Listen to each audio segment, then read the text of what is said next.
Hayırlı akşamlar arkadaşlar.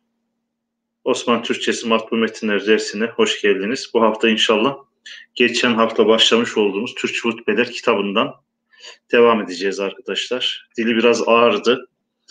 Geçen hafta belki okudunuz ama mesajlar kısmına yazma, çevirme noktasında biraz ne diyelim zayıf kalmıştık. Belki o dil ağırlığından kaynaklanıyordu ama yani görüyoruz bazı matbu metin de olsa bazı metinler tabii bizi zorlayacak. Tabii bu aslına bakarsanız orta ağırlıkta bir metin bile sayılabilecek bir ağırlıkta, zorlukta bir metin. Yani çok ağır bir metin değil. Fakat belki diğer zamanlarda okumuş olduğumuz bazı kitaplara göre biraz tabii ağırca bir kitap diyoruz. Enfüsi ve Afaki Tefekkür başlığıyla kitapta yer alan bölümden inşallah devam ediyoruz. Yanlış hatırlamıyorsam 3. veya 4. hutbeydi arkadaşlar. Bu Türkçe hutbeler Osmanlı son zamanında basılmış 12 tane içinde hutbe bulunan bir hutbe kitabıydı. Türkçe hutbelerin içinde yer aldığı. Hangi bölümü okuyacağız? Bugün okuyacağımız bölüm Enfüsi ve Afaki Tefekkür. Yani Allah'ın varlığına ve birliğine delillerden Enfüsi ve Afaki Tefekkür konusunu ele alan hutbeyi bugün okuyacağız. Evet, burada ayet-i kerime var. Efelem yetefekkeru fi enfusihim diye başlayan ayet-i kerime, ilahil ayet diyoruz.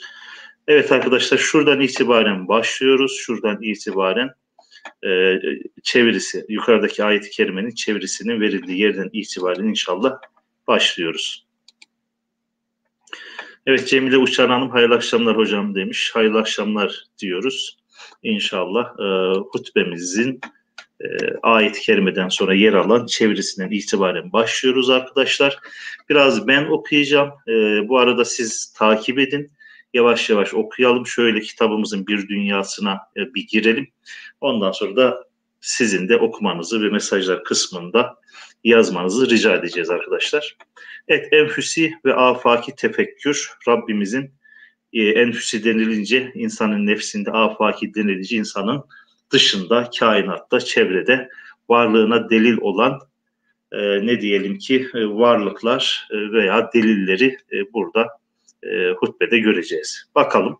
Sure-i Rum ismiyle müsemma. Müsemma kelimesi arkadaşlar isim kelimesinden geliyor. İsimlendirilmiş anlamında.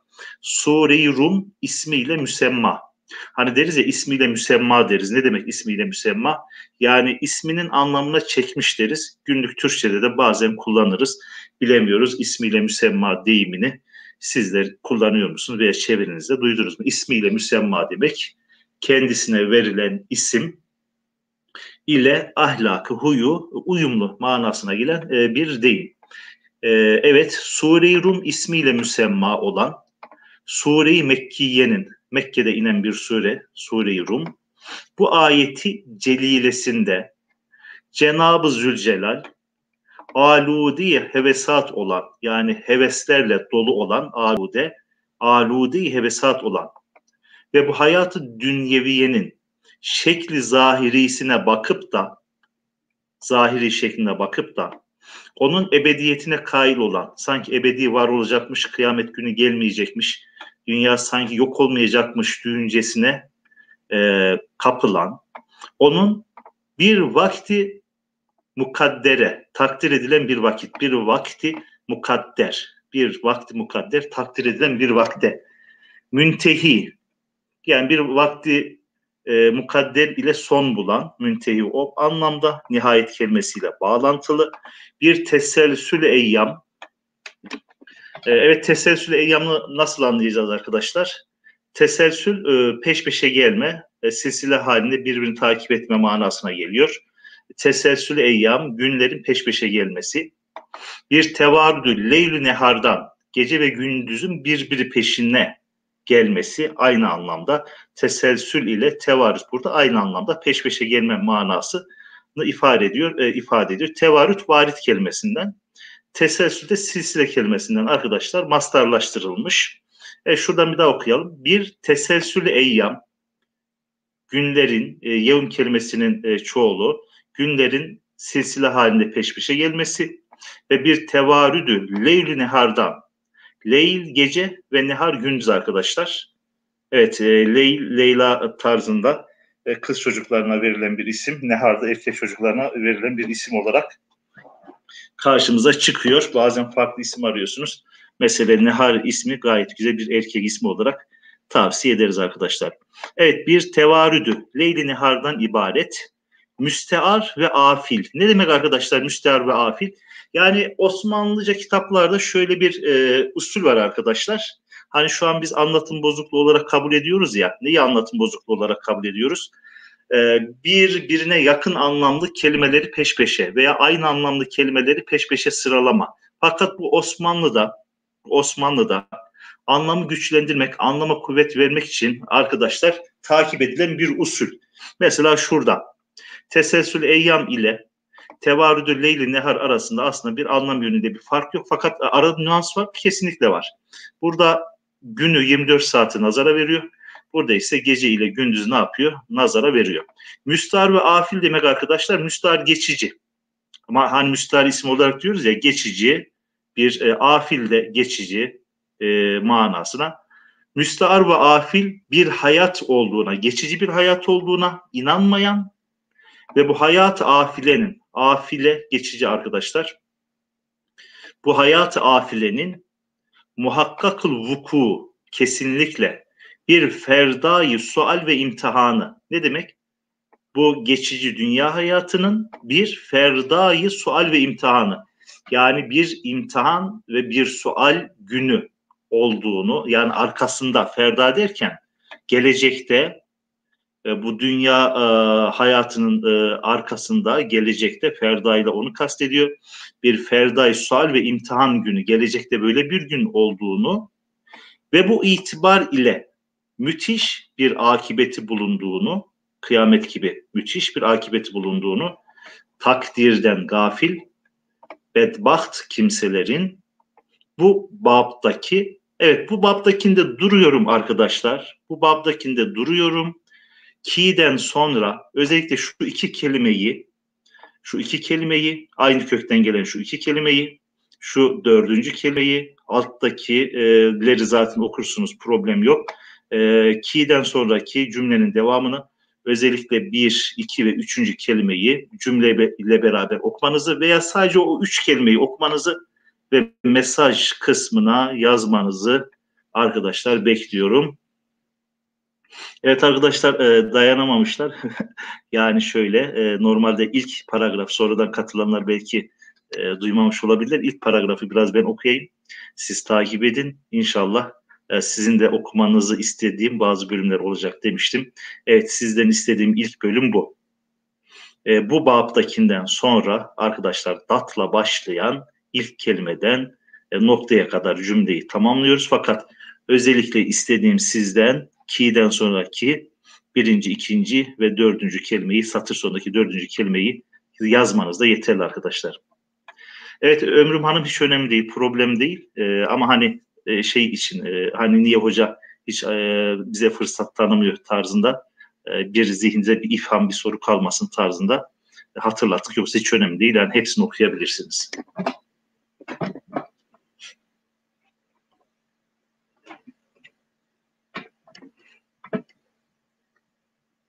Evet, bu kitabımızdaki bu hutbede neden bahsediyor?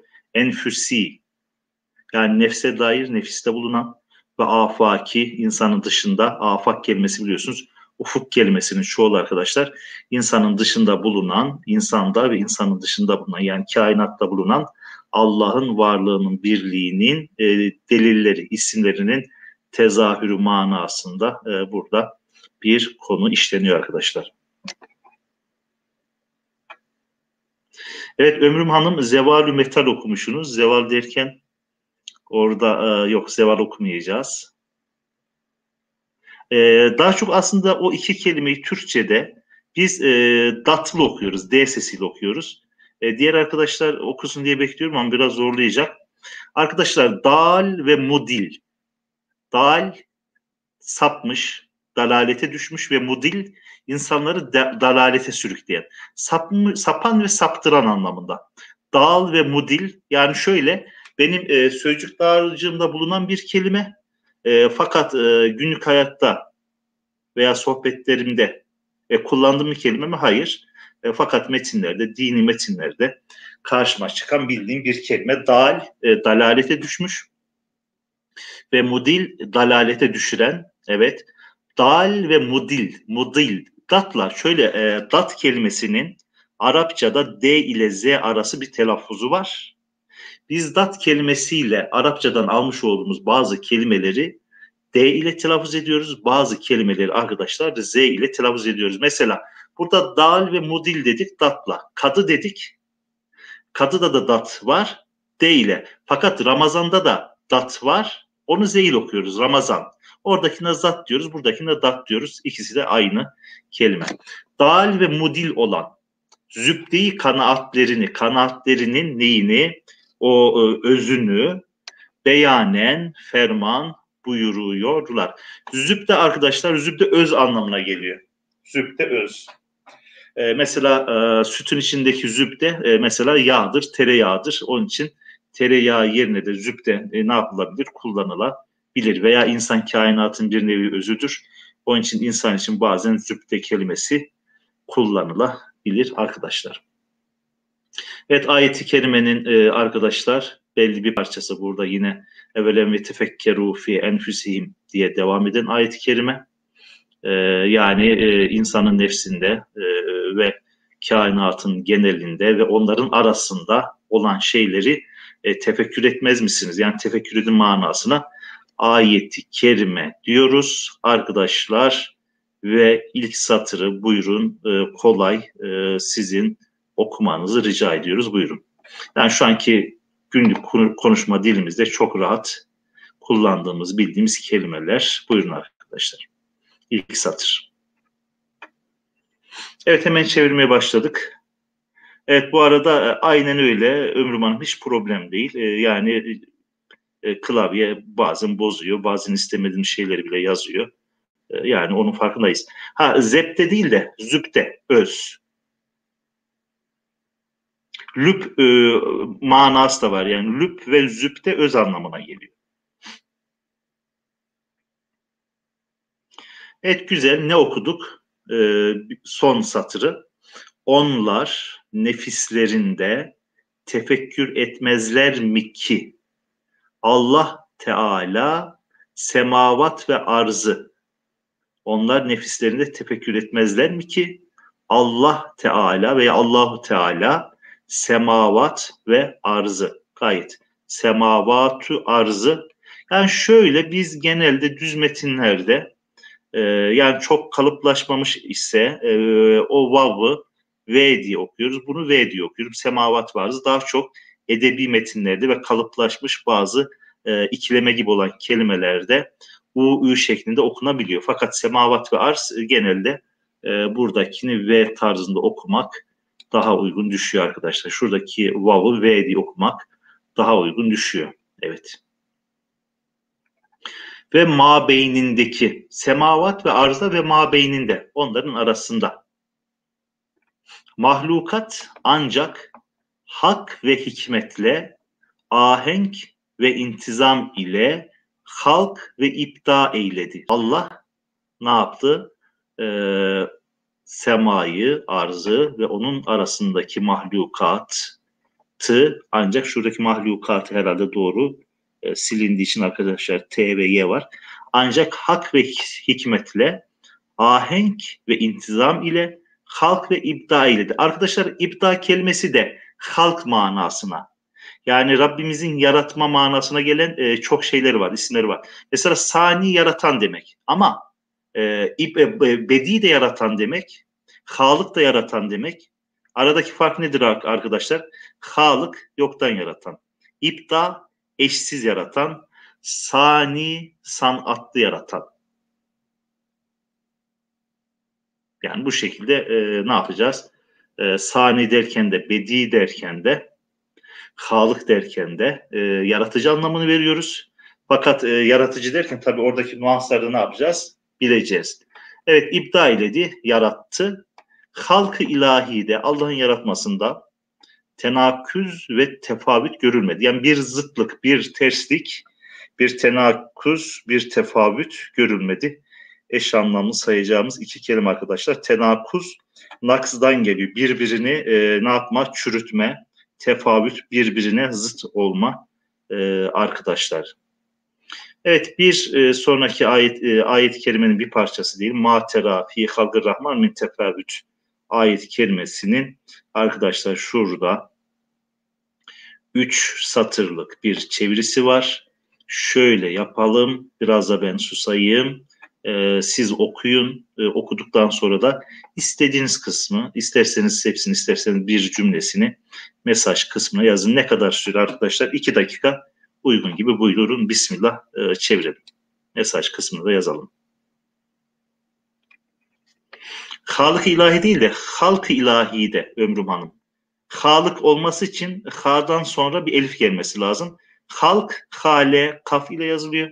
Bilirsiniz ama belki yine klavyenin azizliğine uğramış olabilirsiniz. Halk, ha, lam ve kaf. Halık ise h'dan sonra bir elif ile. Halık zaten telaffuza dikkat ederseniz h'yı uzatıyoruz. Evet, Gülcan Hanım ne demiş? Hocam iyi akşamlar. Acaba Rika metin veya Rika yazılmış kısa kitap var mıdır? Rika'da kendim geliştirmek açısından öğrenmek istiyorum. Yardım edebilir misin? Bu konuda rica etsem şöyle Gülcan Hanım ne yapabiliriz? Aslında internette her hafta çok metin var. Bizim elimizde bolca Rika metin var. Şunu yapabiliriz. Ne olabilir? Yani şimdi şey isteyeceğim ama yani bir e-mail isteyeceğim ama işte yani ulu orta yazılması belki uygun olmaz. Nasıl olur? Şöyle olabilir. Belki ders bittikten sonra bu videonun altında mesaj kısmına sizin erişebileceğiniz Rika hatla yazılmış kitaplarını yapabiliriz. Linkini verebiliriz. O şekilde olabilir.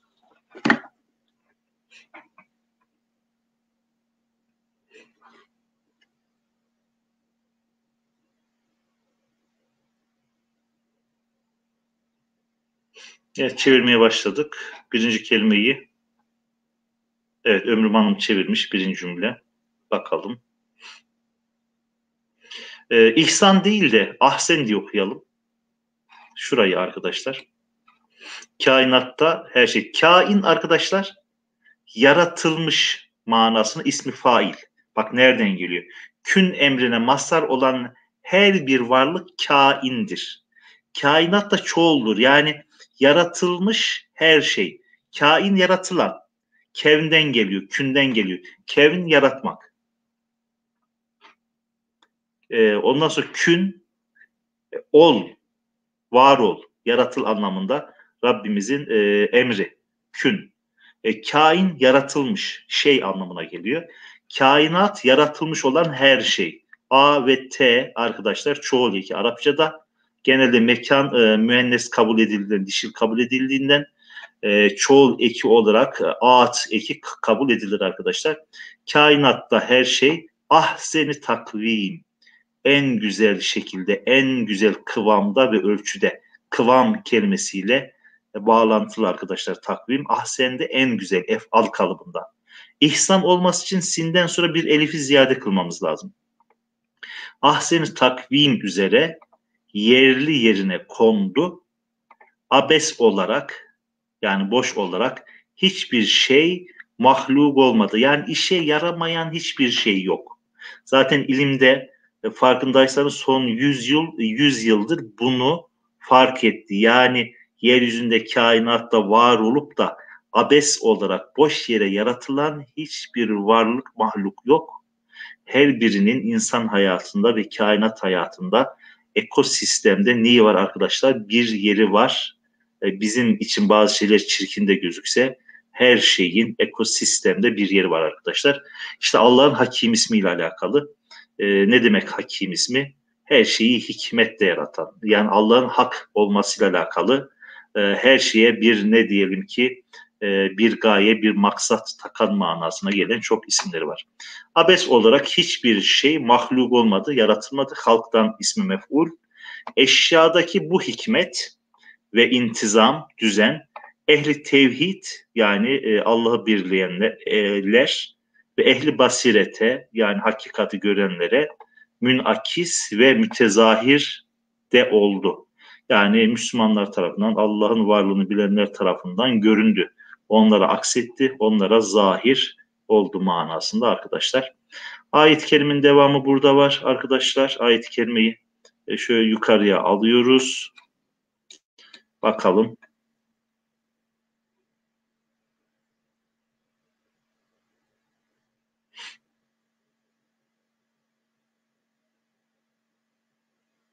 Ben yine yerine uyuyoruz. Yinele yerine. Yinele yerine. Onu anlamadım mı? Kusura bakmayın. Bazen şu da olabilir. Yani biz de seri okuyoruz belki. Konuşarak okuduğumuzdan dolayı bazen yanlış okuyabilir miyiz? Okuyabiliriz arkadaşlar. Göz aldanır. O noktada şeyimiz yok. Bazen hata yaparsak da ne yapacaksınız? İkaz edeceksiniz. Şuradan arkadaşlar ben biraz okuyayım. Biz gerek alemi haricide, harici alemde, Farsça tamlama, alemi haricide ve gerek nefsi natıkada tecelli eden, yani enfüsi daire, nefsi natıka, afaki daire, alemi hariç. Biz gerek alemi haricide, dışarıda, çevrede, afakta ve gerek nefsi natıkada, yani enfüsi dairede tecelli eden, yansıyan şuundaki işler yani. Rabbimizin yapmış olduğu, her an yaratmış olduğu işler, şuundaki, şeyin kelimesinin çoğulu arkadaşlar, şuundaki kudretimize taalluk eden bahir alametleri. Bahir ne demek arkadaşlar? Açık. Bahir. Açık, açık olan. İsmi fail. Küfür ve inkar ile haktan ba'id olanlara gösteririz.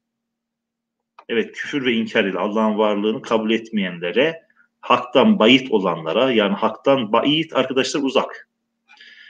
Onlara gösteririz, olanlara gösteririz diyor. Arkadaşlar şuradan itibaren, ta ki'den itibaren alıyoruz. Bir ta ki, ikinci ta ki ve üçüncü ta ki arkadaşlar. 3 tane ta ki ile başlayan cümlemiz var. Okuyoruz ve bir tanesini, istediğimiz bir tanesini mesaj kısmında yazıyoruz. Buyurun. Yani olur, problem değil. Yani yanlış yazıyoruz neticede. Biz de yanlış okuyoruz, yanlış yazıyoruz. Hiç problem değil. Arkadaşlar bu arada şunu hatırlatayım. Hani biraz önce Gülcan Hanım da söyledi ama zaten bizim kitapları yüklediğimiz bir linkimiz var. Zaten Osmanlıca dergi sayfamızda o link var. O linkte arkadaşlar şu an yüzlerce belge, yüzlerce kitap orada var. Onların içinde incelemedim ama yani ben genelde matbu ve talik hatlara yazmış metinler okuttum. Fakat diğer arkadaşlarımız Rika'yla yazılmış metinler de okuttular. Orada olması lazım. Orayı bir incelerseniz Gülcan Hanım iyi olur. Yani Osmanlıca derginin sayfasında okuttuğumuz kitapların, materyallerin şeyi var, linki var. Oradan giriyorsunuz. Oradan kitaplarımızı, dokümanlarımızı indirebiliriz. Başka nereden indirebiliriz? Şuradan indirebiliriz arkadaşlar. Osmanlıca eğitim sayfamız var. osmanlıcaeğitim.com. Oraya girebiliriz. Oradan belgeler indirebiliriz. Başka ne yapabiliriz? Google'a Rika Osmanlıca metinler deriz.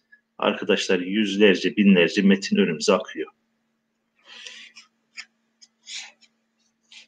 Evet, taki ile başlayan cümleler arkadaşlar gelmeye başladı.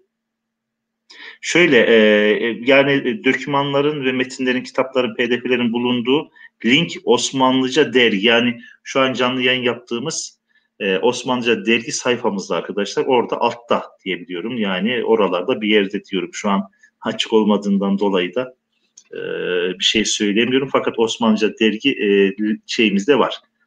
YouTube sayfamızda linki var arkadaşlar. Dokümanlarla alakalı orada bir linkimiz var.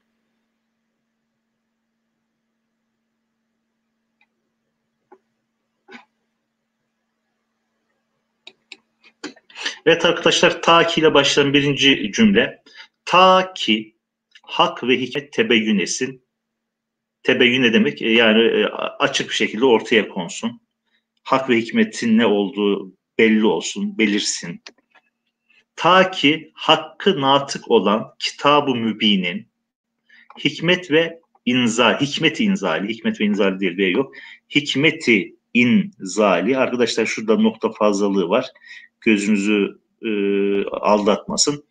Yani Kur'an-ı Kerim'in inme sebebi. Kitab-ı Mübin'in, Kur'an-ı Kerim'in yani hikmet-i inzali, inme sebebi aşikar olsun.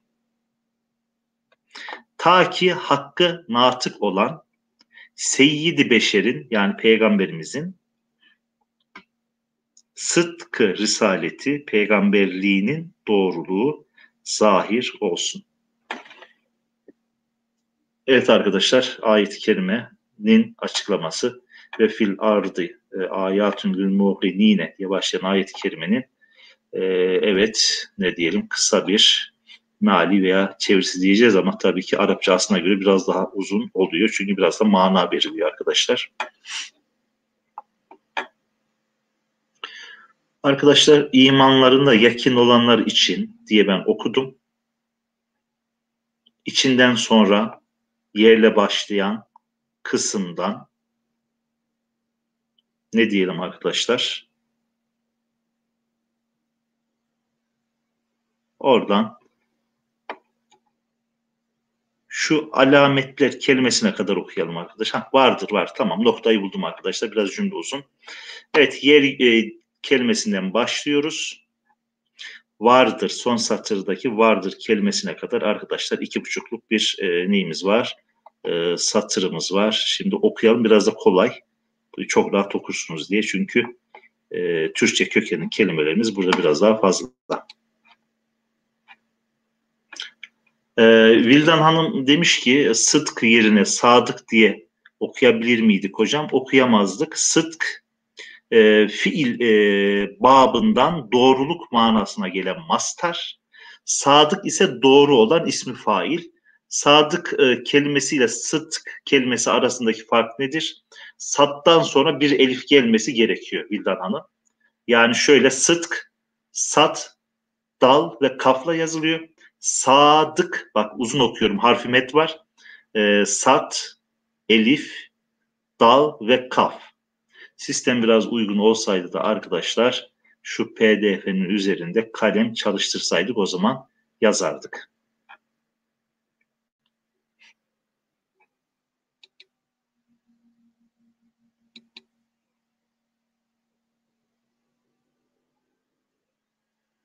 Evet bu 2,5 satırın dizi son derece sade arkadaşlar. Hiç problem yok. Çok rahat. Ha şunu okursunuz. Belki şunun telaffuzunda biraz zorlanabiliriz. Bunu ne okuyacağız? Bakalım kimler ne okuyacak? Onu da merak ediyorum. Bakayım.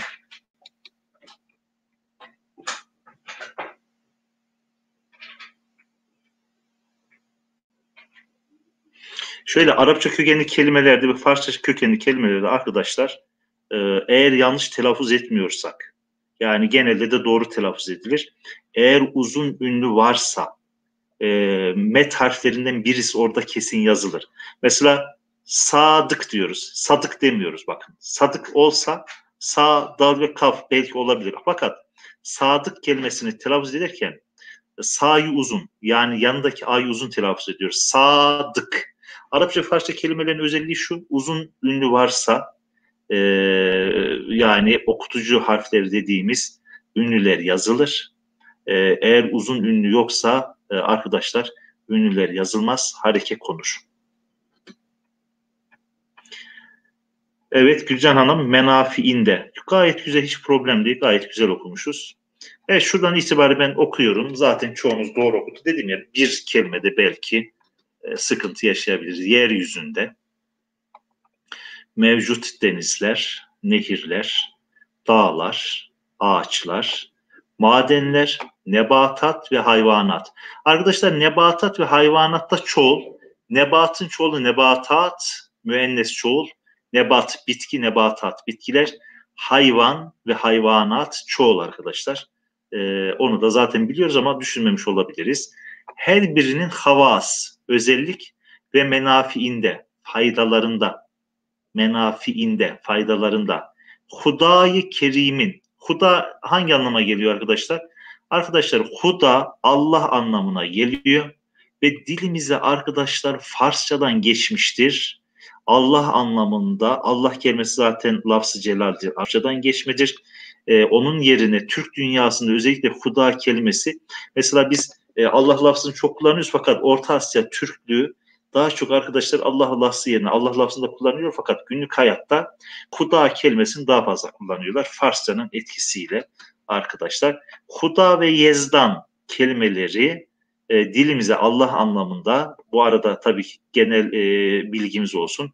Huda ve Yezdan dilimize Allah anlamında Farsçadan geçme. Fakat Türkçe'de de Allah anlamına gelen, kullanılan kelimeler var mı? Var.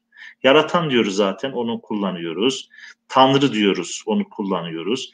Bir de arkadaşlar çalap kelimesi. Yunus Emre şiirlerinde dikkat ederseniz eski Türkçe'de çalap Allah anlamına kullanılan, yaratıcı anlamına kullanılan Türkçe kelimelerden bir tanesi. Hudâ-i Kerim'in kudret ve vahdaniyetine delalet eden alametler, arkadaşlar şu tek nokta gibi gözükme sizi aldatmasın.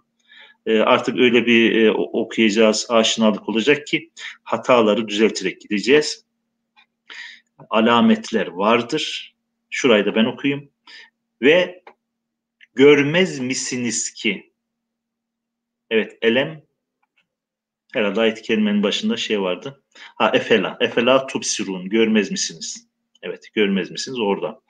Ve görmez misiniz ki en ince ve nazik uzviyetle mücehhez, yani insanlar için düşünün, en nazik uzuvlarla mücehhez, donatılmış vücudu beşer ve görmez misiniz ki en ince ve nazik uzviyetle, uzuvlarla mücehhez, donatılmış vücudu beşer. Evet arkadaşlar, şurada haşiye dediğimiz dipnotlar var.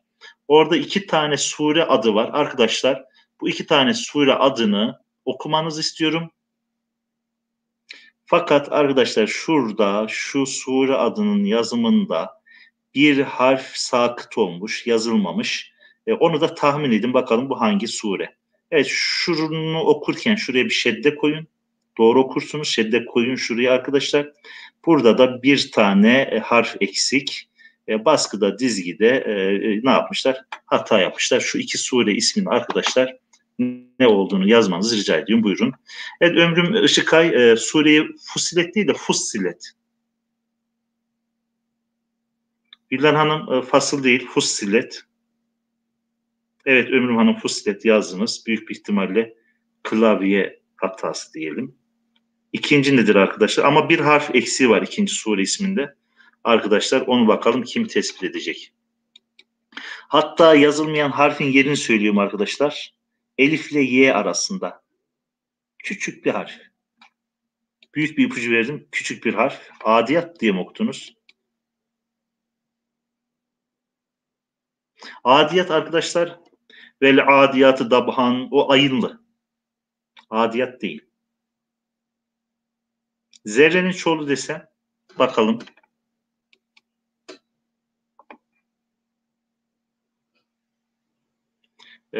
Orada zel var.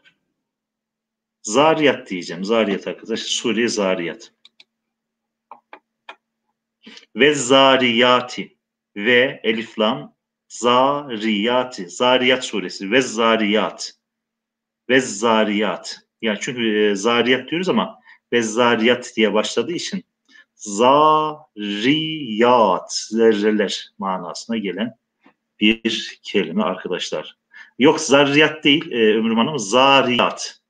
Zariyat veya marifeyle beraber okursak, baştaki V'yi de o yemin vavını da okursak ve zariyat, ve zariyat, tamam diyoruz. Geçiyoruz arkadaşlar. Evet, vücudu beşer diye son satır bitmişti arkadaşlar. Vücudu beşer dahi sani hakimin, sani ne demekti arkadaşlar? Yaratıcı, fakat yaratıcının hangi vasfına işaret ediyordu sani derken? Yaratıyor fakat sanatsız yarattığı hiçbir mahluk yok arkadaşlar. Sani hakimin, hikmetli yaratan, hikmetli yaratmakla beraber sanatlı yaratan, vücuduna delalet etmekte. Yani ne diyordu? Vücudu beşer dahi, yani insan vücudu dahi sani hakimin vücuduna delalet etmekte. Yani insanın vücudu bile Allah'ın varlığına bir şehadet etmekte. Hani insan bir eserdir, o zaman bunun bir ustası olmalı. İnsan nedir? Bir tablo gibidir.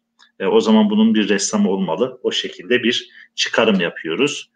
Vücuduna delalet etmekte büyük bir bürhandır. Yani insan küçük bir varlık olmakla beraber ustasının, yaratıcısının varlığına delil olması yönüyle büyük bir bürhandır. İnsanın varlığı, insanın havası ve insanın o nazik ne diyelim uzuvları Allah'ın varlığına ve onun sıfatlarına, onun isimlerine büyük bir delildir.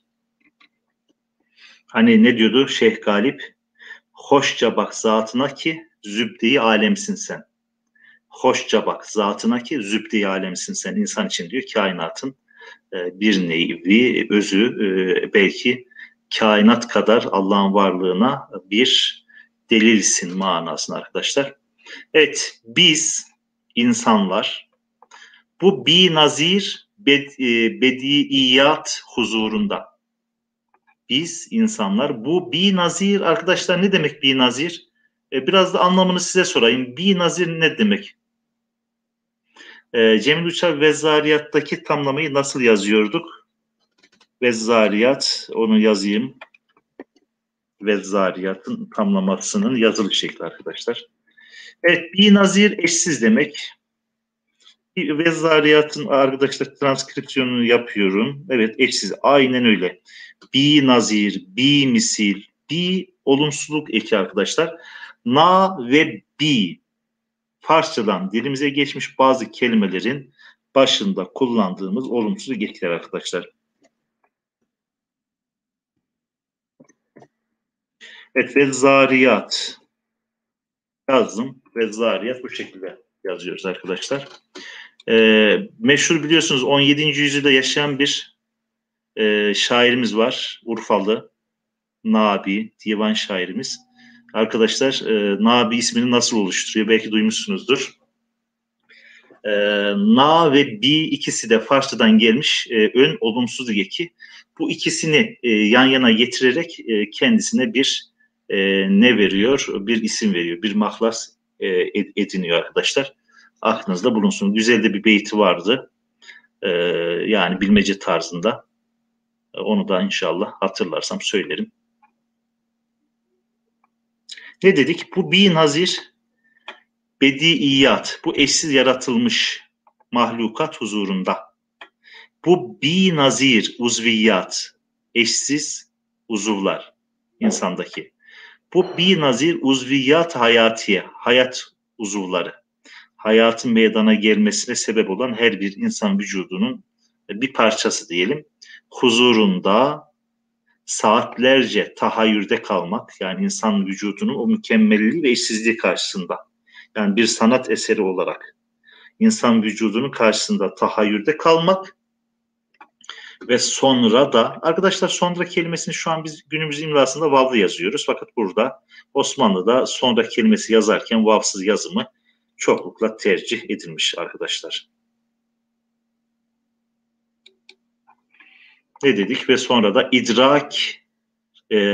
idraki aciz tamlama yapacağız. İdraki aciz etmekten, yani acizini idrak etme. Yani insanın bu vücudundaki bu mükemmelliyet ve işçilik karşısında, mükemmel işçilik karşısında idraki aciz etmekten, acizini anlamaktan başka ne yapabiliyor? Rus bir şey yapamayız tabii ki. Evet arkadaşlar, şu kelimeyi Farsça bir tamlama olarak okuyalım ve anlam verelim. V ve Y arasında ve tabii şu kelimeye dahil arkadaşlar. Şu kelimeye bir anlam verelim ve okuyalım. Evet arkadaşlar, ama Farisi bir tamlama tarzında, onu nasıl okuruz? Buyurun.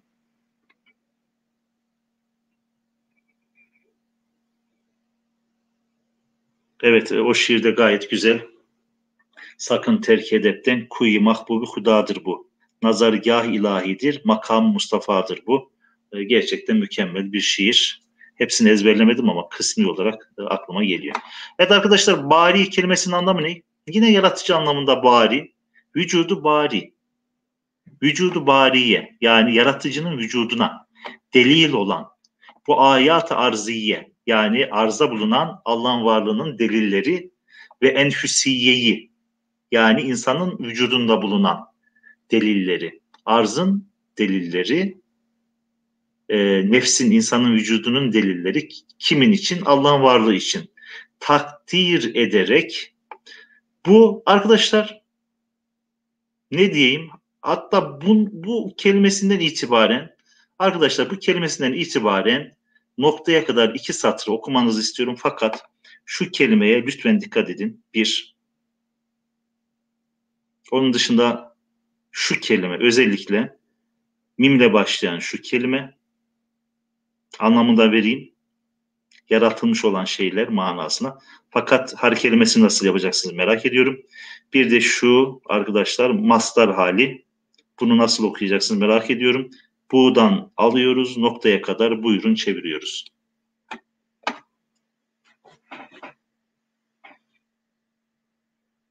Evet, yani gerçekten Ömrüm Hanım harika bir şiir. Evet. Mükevvenat gayet güzel. Mükevvin desek ne olurdu? Mükevvin, o işi yapan ismi fail olurdu. Yaratan anlamına Rabbimiz için kullanırdık. Mükevvin, mufail kalıbında. Fakat mükevven yaratılmış, mufaal kalıbında. Hatta onun bir de çoğulu at 2 gelmiş. Mükevvenat gayet güzel. Mükevvin dediğimiz zaman yaratıcı anlamında olur arkadaşlar. Fakat kainattan bahsettiği için yaratılmış olma anlamı olması lazım. Mükevven diyeceğiz. Bir de üzerine müennes ateki. Bu mükevvenatın, yaratılmış bütün mahlukatın, kainatın faili hakikisi, gerçek yaratıcısı, yapanı. Tabi Allah için yaratıcı manasını verir. İnsan için dediğim zaman fail, yapan anlamında. Yani gerçek yapıcısı, yaratıcısı olan Cenab-ı Zülcelal'in, bunu okursunuz, kulak zaten aşina, şerikten, yani ortaktan, şunu ne okuduk? Şerikten kelimesinden sonra aynen öyle okumuş arkadaşlarım, münezzeh. Yani uzak, pak, temiz, nezih. Nezih kelimesi oradan geliyor. Belki münezzehi kullanmıyoruz. Rabbimiz için kullanıyoruz. Onun yani ne diyelim ki sıfatları için kullanıyoruz. Zat için belki kullanıyoruz ama münezzeh, nezih kelimesini günlük hayatta kullanıyoruz. Aynı kökten geliyor. Şerikten münezzeh, uzak olduğunu. Şu mastarı tefaül diye okuyoruz arkadaşlar. Nasıl telaffuz ettiniz? Tefaül kalıbında. Aynen öyle Ömrüm Hanım, teyakkun diye okumuşsunuz. Evet, aynen o. Teyakkun etmek olduğunu, yani Allah'ın diyor ortaktan uzak olduğunu, münezzeh olduğunu teyakkun etmek. Yani gerçek manada ona ittikan etmek, yani yakini bir imana sahip olmak manasını teyakkun etmek. Yakin, yani yakından bilmek, teyakkun etmek. Vezaif-i ubudiyetin, ibadet vazifelerinin en mühimmidir. En mühimmidir. Yani Allah'ı şirkten münezzeh tutmak ibadetin en önemlisidir. En önemli ibadettir. En önce imanımız sağlam olacak. İmanımız sağlam olmazsa, şirki koşarsak o zaman hiçbir ibadetin manası olmadığından dolayı Rabbimizi şirkten münezzeh tutmak bizim için ubudiyetin en mühimidir diyoruz. Arkadaşlar, zamanımız bitti arkadaşlar. Şurayı da okuyorum. Siz takip edin. Şöyle diyeyim, ben okuyayım, siz beni takip edin. Yanlış okursam düzeltin arkadaşlar. Cenab-ı Feyyaz-ı Mutlak. Üçlü bir tamlama. Cenab-ı Feyyaz-ı Mutlak. Mutlak feyz sahibi olan Cenab-ı Hak Hazretlerinin pek amim, umumi, aynı kökten geliyor. Pek amim, umumi olan bu nimetlerini ve pek büyük olan bu lütuflarını unutarak dalalete kapılmak, yani bu kadar enfüsi ve afaki delilleri gördükten sonra, bu kadar umumi olan nimetlerini gördükten sonra küfre düşmek, dalalete kapılmak, kibir ve nühuta, yani büyüklenme manasına, ikisi yine yakın anlamlı, büyüklenmeye düşmek, tariki haktan, hak yolundan adul etmek. Adul etmek, cümlenin gidişatına göre anlam verirsek adul etmeye ne anlam veririz arkadaşlar?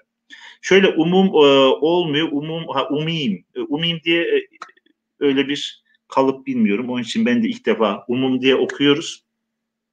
Fakat amim tarzındaki fail kalıbında ben de ilk defa burada gördüm. Fakat o şekilde olması lazım. Yine de sözlüğe bakalım. Amim şeklinde, umumi manasına. Arkadaşlar, tariki haktan adul etmek.